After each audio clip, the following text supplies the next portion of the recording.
Brand Modi వికసిస్తుందా, వెలసిపోతుందా 2024 ఎన్నికల సమయంలో అనే చర్చ దేశమంతా జరుగుతోంది. కారణం ఏంటంటే నేషనల్ మీడియాలో కూడా ఒక కంక్లూజన్కి వస్తున్నారు.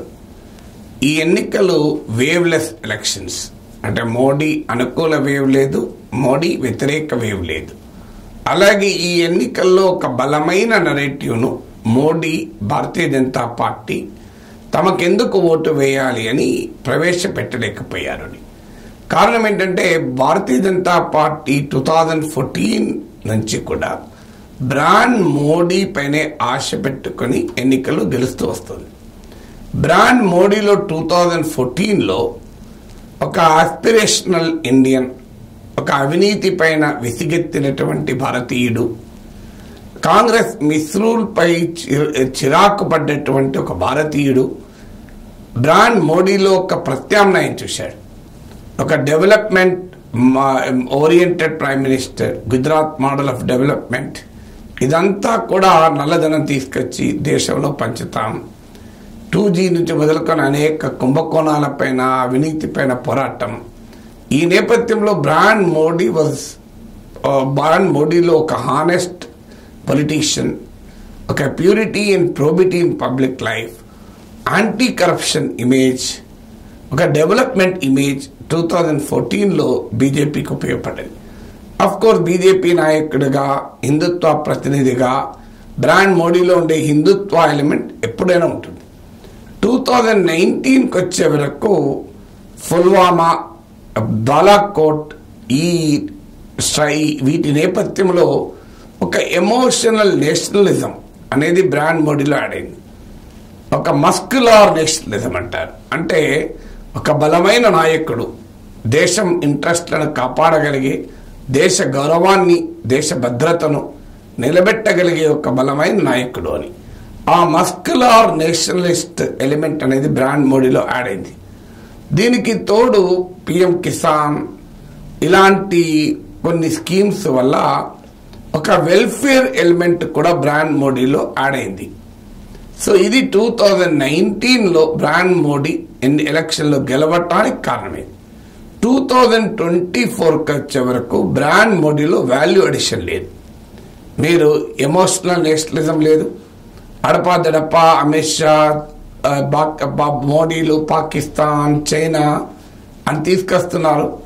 మోడీ గ్యారంటీ, రాహుల్ గాంధీది చైనా గ్యారంటీ, పాకిస్తాన్ రాహుల్ గాంధీని ప్రైమ్ మినిస్టర్ చేయాలనుకుంటున్నారని. కానీ ఇది ఎంప్టీ రిటోరిక్గా ఉంది. అంటే బాలాకోట్, పుల్వామాలు జరిగిన నేపథ్యంలో ఈ రకమైన యాంటీ పాకిస్తాన్ సెంటిమెంట్ జనాన్ని అట్రాక్ట్ చేసింది. కానీ ఇప్పుడు ఏ ఇన్సిడెంట్ లేని చోట నీవు కేవలం రాజకీయ ప్రత్యర్థి గనక పాకిస్తాన్, చైనా అంటే ప్రజలు అంగీకరించరు. అందువల్ల బ్రాండ్ మోడీలో ఉన్న ఆ ఎమోషనల్ నేషనలిజంలో కొత్తదనం లేదు. ఇక హిందుత్వ ఎలిమెంట్లో కూడా కొత్తదనం లేదు. ఆల్రెడీ రామ మందిర నిర్మాణం పూర్తయింది. సో హిందుత్వ ఎలిమెంట్లో అగ్రెసివ్గా ఆర్టికల్ 370 అయిపోయింది. యూనిఫామ్ సివిల్ కోడ్, సిఏఏ, వాటిని బీజేపీ కూడా కారణాలు ఏదైనా బలంగా ఈ ఎన్నికల్లో ప్రజెంట్ చేయడం లేదు. అందువల్ల హిందుత్వ ఎలిమెంట్లో ఆల్రెడీ బీజేపీతో, మోడీతో ఉన్నవారు తప్ప కొత్తగా ఆడే ఎవరు కనబడతలేరు. వివిధ కారణాల రీత్యా బ్రాండ్ మోడీతో డిసగ్రంటిల్ అంటే అసంతృప్తి చెందిన వారు వారిని కంపెన్సేట్ చేయడానికి, కొత్త వారిని బ్రాండ్ మోడీ అట్రాక్ట్ చేయడానికి హిందుత్వ ఎలిమెంట్లో కొత్త యాంగిల్ లేదు, మీకు కొత్త వాల్యూ అడిషన్ లేదు. అందుకే పదే పదే మోడీ మంగళసూత్రాలు తీసుకెళ్లి ముస్లింలకు ఇస్తారు, రిజర్వేషన్లు తీసుకెళ్లి ముస్లింలకు ఇస్తారు, రజాకర్ ట్యాక్స్, ఇవేవి చెప్పినా కూడా ఇది కొత్తగా ఓటర్లను అట్రాక్ట్ చేసే స్లోగన్గా లేదు ఎక్కడా కూడా. ఎందుకంటే ఒకప్పట్లాగా హిందూ ఇన్సెక్యూరిటీ అనేది ఇప్పుడు ఆ స్థాయిలో ఉందని అనుకోను. హిందూ సుప్రమసీని కూడా ప్రజలు టేకెన్ ఫర్ గ్రాంటెడ్గా, సెన్స్ ఆఫ్ ఎంటైటిల్మెంట్గా ఫీల్ అయ్యారు. హిందూ ఇన్సెక్యూరిటీలను కనుక ఉంటే ఈ ఎలిమెంట్స్ ఇప్పుడు నేను చెప్పినటువంటి హిందుత్వ పాలిటిక్స్ పనిచేస్తాయి. కానీ హిందూ ఇన్సెక్యూరిటీ బీజేపీ 10 ఏళ్ల తర్వాత లేదు.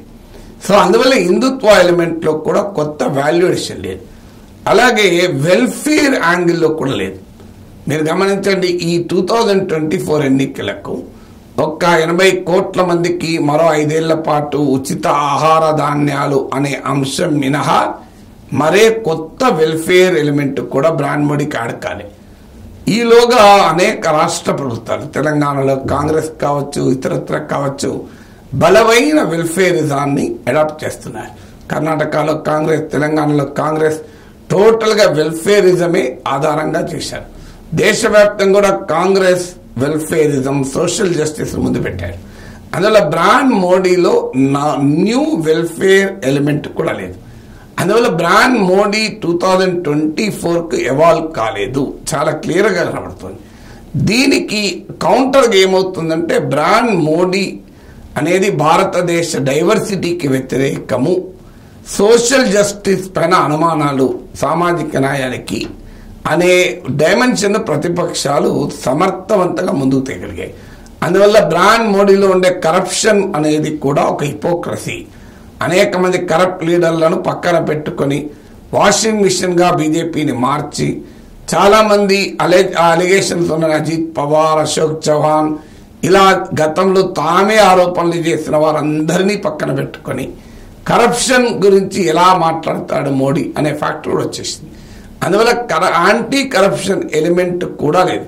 పైగా ఒక అన్డిక్లేర్డ్ పవర్, అంటే తన చేతిలో అధికారాన్ని పెట్టుకుని ఏ వ్యవస్థనైనా అటాక్ చేయగలుగుతాడు అనేటువంటి వన్ నేషన్ వన్ లీడర్గా మారుతున్నాడు అనే అపోజిషన్ బ్రాండ్ మోడీపై చేస్తున్న అలిగేషన్ ఎంతో కొంత ప్రజల్లోకి పోయింది.